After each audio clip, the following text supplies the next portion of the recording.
আসসালামু আলাইকুম ফ্রেন্ডস, মৌসুমী আফরিন ব্লগে সবাইকে স্বাগত জানাই। কেমন আছেন সবাই? আশা করছি ভালো আছেন। আমিও খুব ভালো আছি। শুভ সকাল সবাইকে। সকাল সকাল দেখুন ঘুম থেকে উঠে পড়েছি, কিন্তু উঠতে তো ইচ্ছে করছে না, এতই ঠান্ডা। বাইরে বেশ ঝলমলে রোদ বেরিয়েছে, কিন্তু ঘরের ভেতরে সেই রকমই ঠান্ডা। কিন্তু উঠতে তো হবেই, প্রতিদিনের যা কাজ তা তো করতে তো হবেই। বাচ্চাদের স্কুল আছে, ওদের স্কুল পাঠাতে হবে। এবার সকালে টিফিনটা বানিয়ে নিয়ে তারপর ওদেরকে তুলে নেব। সকালে ওরা স্কুল চলে যাওয়ার পর ভাবলাম তাড়াতাড়ি করে রান্নাটা করে নিই। তো রান্নাঘরে চলে এসেছিলাম। তো ফ্রিজে ছিল উচ্ছে, তো ভাবলাম একটু উচ্ছে ভাজা করি।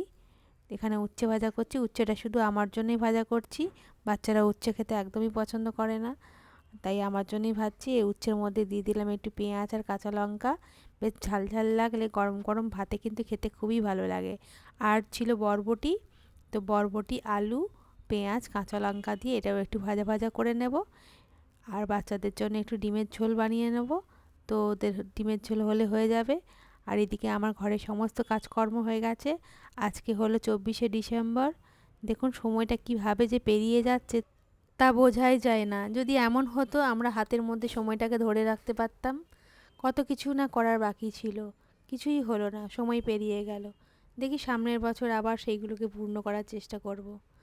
তো কাজের ফাঁকে ফাঁকে মাঝে মধ্যে আমি চলে আসি ব্যালকনিতে একটু সময় কাটানোর জন্য। আর মনটাও ভালো লাগে, যেহেতু বাড়িতে একা থাকি। তো মাঝে মধ্যেই চলে আসি এখানে। এখন বাজে দুপুর 1:30।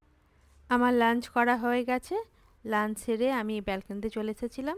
এখন এখানেই বসে থাকবো ওদের আসা পর্যন্ত। ওরা আসলে আবার ওদেরকে লাঞ্চ করিয়ে দেব।